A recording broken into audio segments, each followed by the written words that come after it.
mapagpalang Diyos, banal at makapangyarihan sa lahat. Kami po ay nagpapasalamat sa iyo pong biyaya at kahabagan sa amin. Salamat po, Panginoon, at hindi mo kami pinababayaan. Ang iyong mayamang kahabagan ay nagiging karanasan namin, O Diyos, sa lahat ng bahagi ng aming buhay. Pagpalain mo, Ama namin Diyos, ito pong aming pagkakatipon at maging ang aming mga pananalangin. Palagi mo kaming gabayan at samahan. Maraming salamat po sa pangalan ni Jesus. Amen. Sa bahagi po ng pagbabasa ng salita ng Diyos, makibukas kayo sa akin sa aklat po ng Genesis. Ano nga pala na yun? Genesis 13 verse 21 to 25. Purihin po ang Panginoon. Sa aklat po ng tapos na pala ito. Sa aklat po ng Genesis 13 verse 16 to 18. Purihin ang Panginoon. At gagawin kong parang alabok ng lupa ang iyong binhi, na anupat kung mabibilang ng sinuman, ang alabok ng lupa ay mabibilang rin ang iyong mga binhi. Magtindig ka, lakarin mo ang lupain, ang hinahaba, at niluluwang-luwang niyan sapagkat ibibigay ko sa iyo. At binuhat ni Abraham ang kanyang tolda at yumuon at tumahan sa mga puno ng ensina ni Mamre na nasa Hebron, at siya'y nagtayo roon ng dambana ng Panginoon. Purihin ang Panginoon, pinagpala ng Diyos ang kanyang mga salita. Praise God.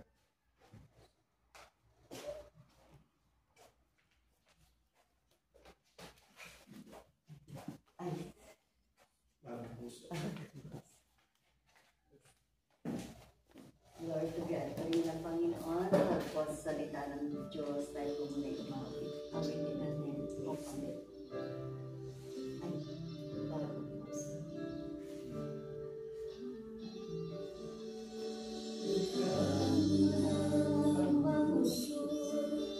kung iyong anak, upang sa'yo ay matuloy na may kalagahan.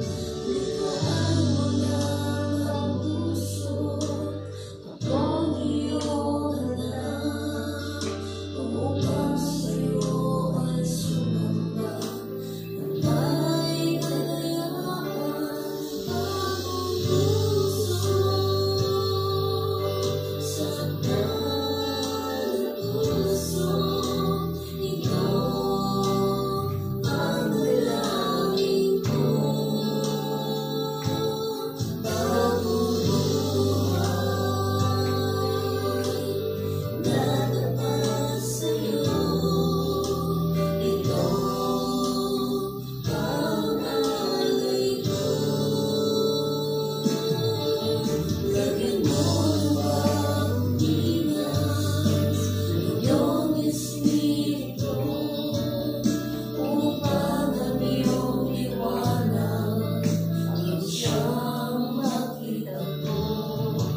the Lord. Hallelujah.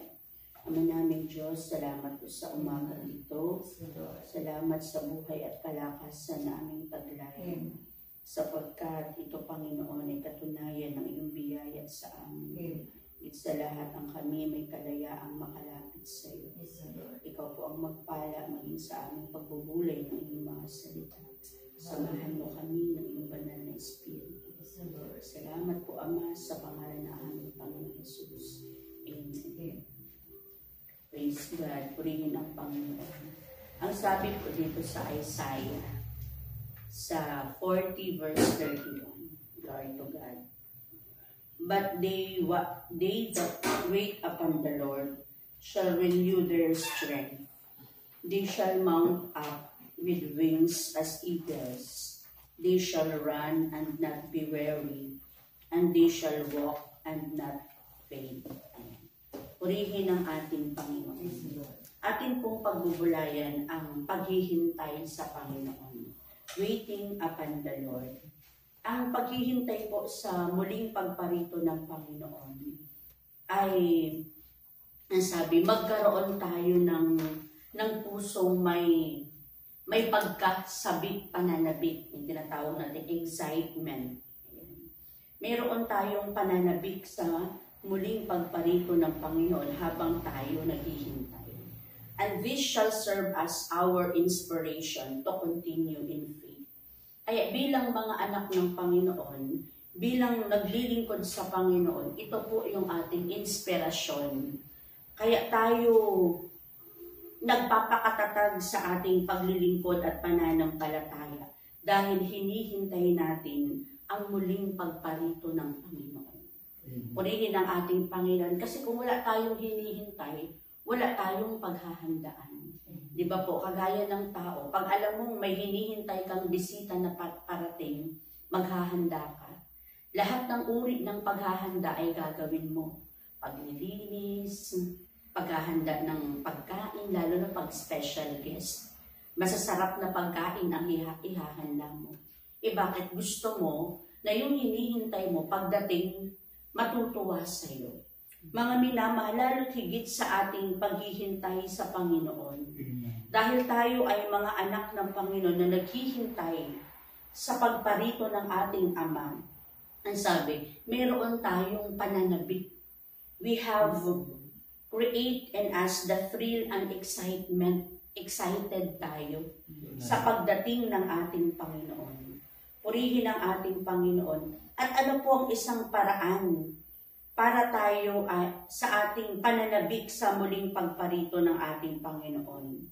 Mga minamahal, ang sabi nga, sa pamamagitan ng ating mga pananalangin. Kaya tayo nananalangin.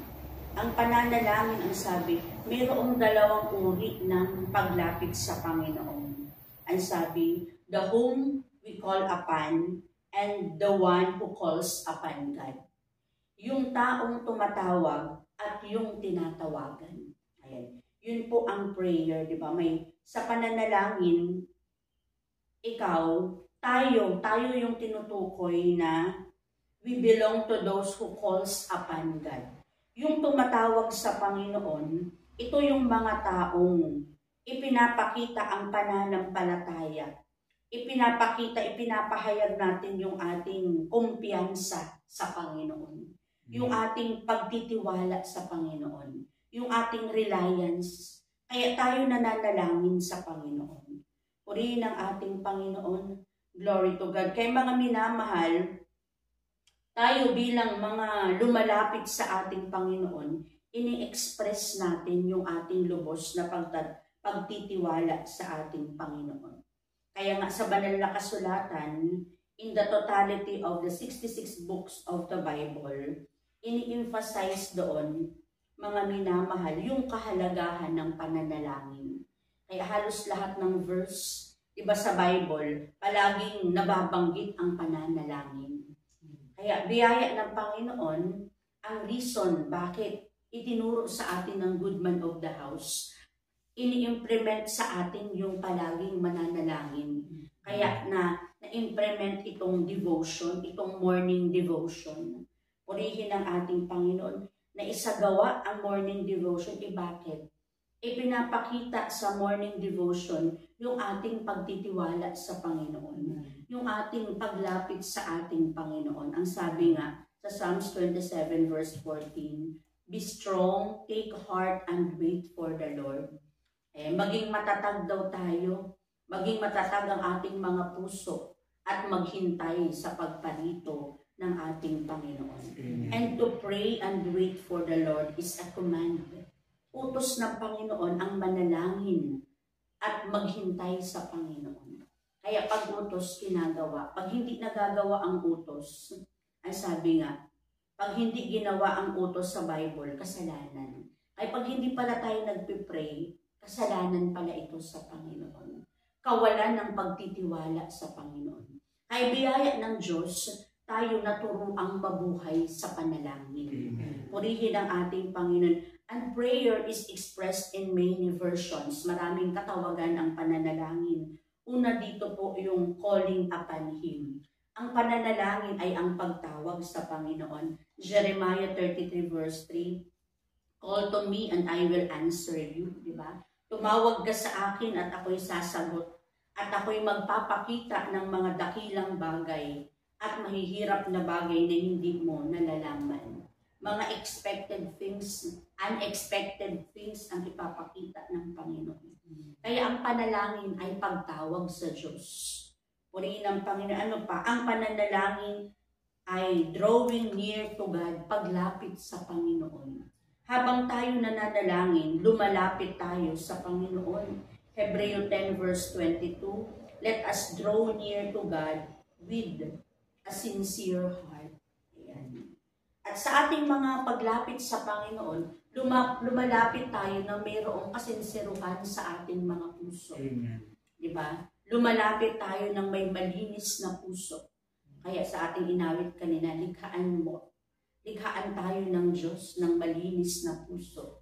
Kaya sa ating mga paglapit, humihingi tayo ng tawad sa Panginoon.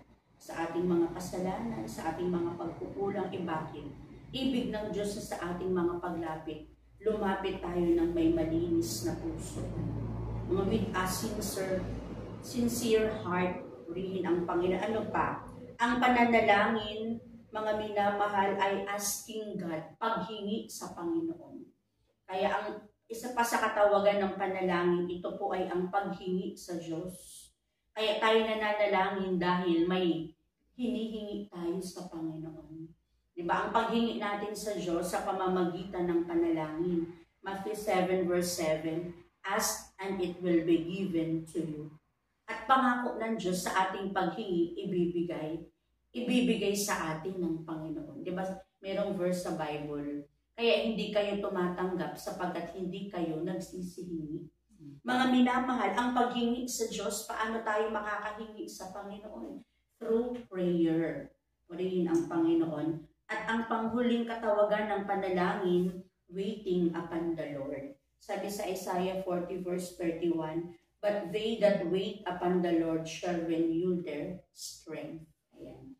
Yung ating mga paghihintay pala sa Panginoon, ito din po isa sa katawagan ng ating mga pananalangin, ng ating mga paglapit sa ating Panginoon. Glory to God. Kaya ganun po kahalaga ang pananalangin. Ano daw? Tumatawag sa Panginoon, lumalapit sa Panginoon, humihingi sa Panginoon at naghihintay tayo sa muling pagparito ng ating Panginoon. At bakit tayo naghihintay sa Panginoon? Una, naghihintay tayo sa Panginoon because we acknowledge Him and His divine providence. Ayan. Kaya tayo naghihintay sa Panginoon dahil kinikilala natin siya. At kinikilala natin yung kapangyarihan ng ating Panginoon. Purihin ang ating Panginoon. Ang sabi sa Jeremiah 14 verse 22, "Therefore our hope is in you, for you are the one who does all this." Ayan, yung ating dakilang pag-asa ay ang pagparito ng ating Panginoon. Glory to God. Kaya tayo naghihintay sa muling pagparito ng Panginoon. Ina-acknowledge natin siya. Kinikilala natin ang ating Panginoon. Kaya kung tayo hindi naghihintay, wala na tayong gagawin paghahanda, di ba? Hindi na natin kikilalanin ang Diyos. Pero dahil tayo naghihintay sa Panginoon, kikilalanin natin ang Panginoon. I-acknowledge natin siya. Diba, pag ang isang tao ina-acknowledge natin, lahat ng paraan ginagawa natin para matuwa yung tao. Lalo na pag malalaking tao, talagang ina-acknowledge mo yan. Iba pa, pag dumating ng banner, di ba sa airport, pag may mga dumating, lalo mga fans, artista, grabing sigawan, may mga ano pa yan, taon nito, tarpaulin, lahat-lahat nagsumisigaw pa. Gaya din ng apostol, di ba, sa bawat area, pag dumating ang ating minamahal na apostol sa airport, nagbibigay tayo ng mga garland, ng bulaklak, ano yun, pag-a-acknowledge natin sa Panginoon. Purihin ang ating Panginoon. Ano pa? We wait for the Lord for His blessings.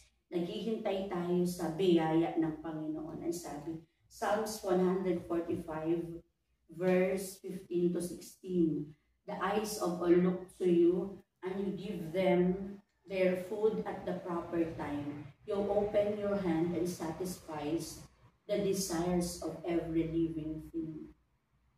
Purihin ang ating Panginoon. Kaya tayo naghihintay sa biyaya ng Diyos. Yung ating palang paghihintay sa Panginoon, ito po ay hinihintay natin ang biyaya. Purihin ang ating Panginoon. The Lord bestows favor and honor. Ayan, purihin ang ating Panginoon. Kaya habang tayo naghihintay sa pagparito ng ating Panginoon, naroon ang biyaya ng Diyos sa atin. Kaya di naman tayo pinababayaan ng Panginoon. Diba? Dumanas man tayo ng iba't ibang mga pagsubok, ng mga pagtitiis, subalit naroon ang tulong at biyaya ng Panginoon sa bawat isa sa atin. At ano pa, He gives abundantly and gracious. Psalms 86 verse 5, You are forgiving and good, O Lord, abounding in love to all who call to you. Ayan. Ang Panginoon nagbibigay ng kanyang masaganang biyaya. God is gracious, di ba? Sabi nga, God is good, God is gracious. Ang Diyos ay mapagbiyaya sa lahat. Purihin ang ating Panginoon. Kaya habang tayo naghihintay sa muling pagparito ng Panginoon, mga minamahal, sagana ang biyaya ng Diyos sa bawat isa sa atin. Kaya nga, kung ating iisipin, walang dahilan para hindi tayo magsawa, para tayo ay manghina sa ating mga paghihintay. Kaya habang tayo naghihintay, palagi tayong mayroong pananabik. Hindi tayo napapagod maghintay sa Panginoon. Kasi ang sabi nga ng teacher namin dati, para sa kanya daw, waiting is the most difficult thing for her. Ayaw na ayaw niya yung naghihintay siya. Lalo na pag meron siyang kausap, magmi-meet sila ng ganitong oras, sa ganitong lugar, at hindi dumating sa ganong oras, sobrang nayayamot daw siya. Para sa kanya, napakahirap ang maghintay. Pero tayo mga minamahal, bilang mga anak ng Panginoon, bilang tayo naghihintay sa muling pagparito ng ating Panginoon, hindi tayo nagsasawa kung kailan man darating ang Panginoon. Dahil alam natin na darating ang Panginoon. Darating ang ating hinihintay. Bakit? Ito po yung dakilang pag-asa natin. Yung muling pagparito ng ating Panginoon. At ang pangalawa, He renews our faith. Ayan. Kaya bakit pa tayo naghihintay? God renews our faith. Isaiah 40 verse 29 to 31. He gives strength to the weary and increases the power of the weak. Even youths grow tired and weary, and young men stumble and fall. But those who hope in the Lord will renew their faith. They will soar on wings like eagles. They will run and not grow weary. They will walk and not be faint. Purihin ang ating Panginoon. Kaya sa ating paghihintay sa Panginoon, tayo palagi ay magpapanibagong lakas sa Panginoon. Purihin ang ating Panginoon. Sabi, He gives strength to the weary and increases the power of the weak. Palagi tayong palalakasin ng Panginoon. At paano tayo lalakas sa muling pagparito ng Panginoon? Mga minamahal, siyempre gagawa tayo ng kalooban ng Panginoon. Purihin ang ating Panginoon. Kaya gagawa tayo ng mga paghahanda, ng mga maraming paglilingkod sa ating Panginoon. Kaya lahat ng mga bagay gagawin natin ang pinakamabuti para sa kaluwalhatian ng ating Panginoon.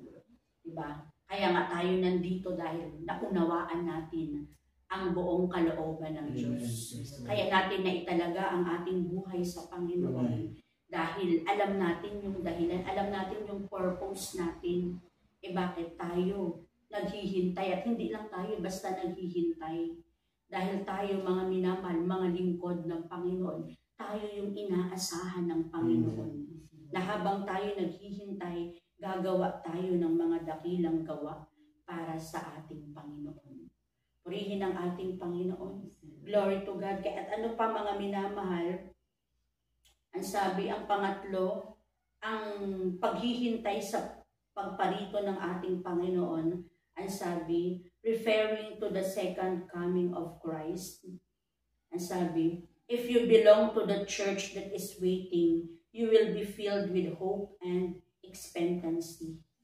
Ayan, purihin ang ating Panginoon. Kaya tayo ay kabilang sa iglesyang naghihintay sa muling pagparito ng Panginoon. At dahil kabilang tayo sa iglesyang naghihintay, mga minamahal, umaasa tayo na darating yung ating hinihintay. Purihin ang ating Panginoon. Kaya mga minamahal, ang sabi, nagpapatuloy tayo, ang sabi sa Joshua 12 verse 6, maintain love and justice and wait for your God always. Amen. Pag sinabing always, ang sabi, always is an adverb of continuity, nagpapatuloy. Diba? Palagi tayong naghihintay. Hindi tayo nagsasawang maghintay, kaya hindi natin sinasabi na, hindi naman darating ang Panginoon siguro dahil ang tagal-tagal na natin naghihintay pero hindi pa naman dumadating ang Panginoon. Hindi ganun yung set of mind natin. Bagamat hindi pa dumadating ang Panginoon, pero nakaset yung puso at isip natin na talagang mayroong Diyos na darating. Anytime darating ang ating Panginoon. Purihin ang ating Panginoon. Glory to God. Kaya mga minamahal, purihin ang Panginoon. Kaya sa ating mga paghihintay, ang sabi, ang pagparito ng ating Panginoon, ito yung ating blessed hope, dakilang pag-asa natin. Kaya lahat ng mga naranasan natin dito sa lupa, lahat yun mapapalitan. Kasi yun yung, kumbaga maaalis lahat yung hirap natin. Bakit? Naratnan tayo ng ating hinihintay na nananatili sa church at naglilingkod sa Panginoon. Kaya tayo bilang mga Kristiyano, proud tayo, sabi nga ni Pastor. Proud tayo dapat na tayo fourth watcher. Diba? Proud tayo na tayo kabilang sa iglesyang nagpupuyat. Kaya yung mga kapatid, paano na natin ang kapatid talaga ay talagang totoong fourth watch. Kahit sa mga sasakyan, may mga logo yan. Naglalagay ng logo ng fourth watch. Kaya kapag may nakita akong sasakyan na may logo ng fourth watch, parang ang saya-saya mo, si ano yun kapag kahit hindi pa natin na-meet dahil alam natin may logo ng fourth watch yung sasakyan nila. Parang nandun yung kagalakan mo, kapatiran natin yan kasi nandun yung logo. Ano pa sa mga bahay ng kapatid, pag nagkakaroling tayo, pag nag-e-eson tayo, pag may makita tayong logo ng church sa bahay, sobrang natutuwa tayo. Bakit? Nag-e-expect tayo magbibigay yun ng malaki. Bakit? Fourth watch. Kaya mga fourth watch na proud sila, talagang binabandera. Binabandera natin yung pangalan, yung iglesia. Bakit? Ganun tayo, naghihintay tayo sa pagparito ng Panginoon. Purihin ang ating Panginoon. Kaya bilang tayo mga naglilingkod sa Panginoon, ang sabi, mga minamahal sa ating mga paghihintay, gumagawa tayo ng mga bagay ukol sa Panginoon. Naghahanda tayo upang kung dumating man ang Panginoon anytime, mga minamahal, maratnan tayong gayon ang ginagawa. Maratnan tayong gumagawa ng kalooban ng Panginoon. At tiyak tayo na tayo makakasama sa pagbalik ng Panginoon doon sa kanyang kaharian. Tayo yung iglesyang babalikan ng Panginoon. Makakasama tayo sa mga kukunin ng ating Panginoon. Puri ng Panginoon tayo po'y manalangin.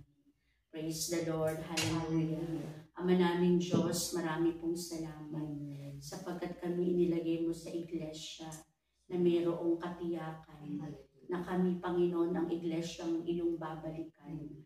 At tulungan mo habang kami naghihintay sa iyong muling pagparito. Panginoon, huwag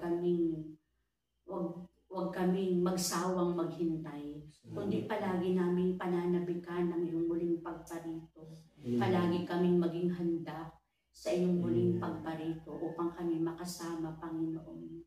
Hallelujah. Salamat, Ama. Pagpalain mo rin ang aming mga pananalangin sa umaga. Sa pangalan na aming Panginoon Jesus. Amen.